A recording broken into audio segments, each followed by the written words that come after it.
Hello everyone, কেমন আছেন সবাই? আবারও চলে এসেছি নতুন একটা ভিডিও নিয়ে। আজকে করব হলো পাঁচফোড়নি চিকেন ফ্রাই। অদ্ভুত না নামটা আমিই দিয়েছি। রেসিপিটা পুরাই আমার, আমি কোথাও থেকে কপি করিনি, এটা তো বলতে পারি। তারপরও যদি কোথাও পেয়ে থাকেন, এটাই পুরাই হবে আমার জন্য কাকতালীয়।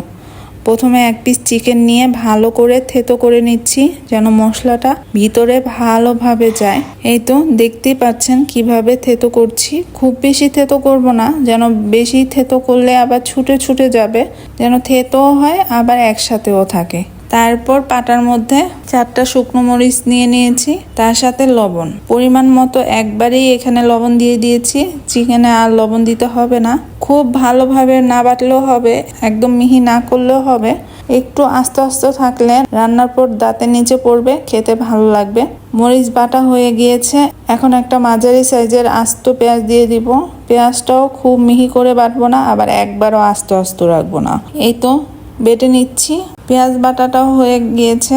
আজকে এই চিকেনটা খেতে দিব হলো রুটি দিয়ে। ইচ্ছে করলে এমনিও খাওয়া যায় বা ভাত দিয়েও খেতে পারেন। চিকেনটা এতই টেস্টি হয়েছিল, আমার তো একটু আশ্চর্যই হচ্ছিল যে আমার জন্য এক পিস কেন বানালাম না। যেহেতু প্রথমবার ট্রাই করছিলাম, তাই এক পিসই বানিয়েছি। তারপর নিয়ে নিব হলো 1 চামচ পাঁচফোড়ন। এখন অনেকে বলতে পারেন চিকেনে পাঁচফোড়ন কে দেয়? ট্রাস্ট মি, এই পাঁচফোড়নটা দেওয়ার পর এত সুন্দর স্মেল আসছিল, মনে হচ্ছিল পুরাই আচার। না আচারের টক ছিল, কিন্তু আচারের পুরা ফ্লেভার ছিল। পাঁচফোড়নটা পুরা মিহি করব না, একটু দাঁতের নিচে যেন পড়ে, তাই একটু আস্তে আস্তে রাখবো। এখন চিকেনটা নিয়ে মশলাটা ভালোভাবে মেখে দিব, যেন চিকেনের পুরা ভিতরে মশলাটা যায়। এই তো চিকেনটা মাখা শেষ। তারপর দিয়ে দিব হলো সয়া সস দিয়ে আবারও একটু মেখে নিব। তারপর দিব হলো টমেটো সসটা দিলে একটু সুন্দর ফ্লেভার আসবে, আর একটু মিষ্টি মিষ্টি লাগবে। খুব বেশি দিব না, অল্প একটু দিব। টমেটো সস দিয়েও মেখে নিয়েছি। তারপর দিব হলো আদা রসুনের পেস্ট। আদা রসুনটা চাইলে ওই মশলার সাথেও বেটে দিতে পারেন, কিন্তু আমার কাছে পেস্ট ছিল, তাই আর মশলার সাথে বাটলাম না, এইভাবেই দিলাম। এই তো আদা রসুনের পেস্টটা মাখা শেষ।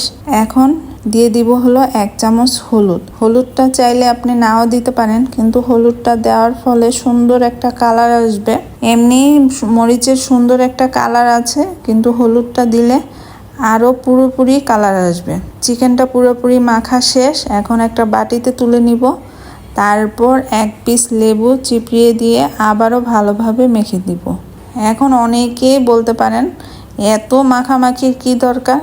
আরে ভাই, এত না মাখলে কি টেস্ট হবে? একবার করে দেখেন, মুখে লেগে থাকবে। লেবুটা দিয়ে ভালোভাবে মেখে নিয়েছি। এখন চাইলে 2-3 ঘন্টা রেস্টে রেখে দিতে পারেন, বা সাথে সাথেও ভেজে নিতে পারেন, কিন্তু রেস্টে রাখলেই ভিতরে একদম পুরোপুরি মশলাটা যাবে, টেস্টটা আরও ভালো আসবে। তারপর 1 চামচ ময়দা দিয়ে আবারও মেখে নিয়েছি। এখন ভেজে নিব। ফ্রাই প্যানে পরিমাণ মতো একটু বেশি করে তেল দিব। তেল দিয়ে তারপর চিকেনটা দিয়ে দিব। এই পিঠ ওই পিঠ একটু ঢেকে এই পিঠ ওই পিঠ করে ভালোভাবে ভেজে নিতে হবে। সত্যি কথা বলতে এত সুন্দর টেস্ট হয়েছিল, ইচ্ছে করছিল হাজব্যান্ডের থেকে অর্ধেক ভাগ নিয়ে নিই। একবার হলেও করে খেয়ে দেখবেন, আশা করি ভালো লাগবে। আজ এই পর্যন্তই। ভালো থাকবেন, সুস্থ থাকবেন। আমার ভিডিওটা যদি ভালো লাগে প্লিজ লাইক কমেন্ট শেয়ার করে দিবেন। আল্লাহ হাফিজ।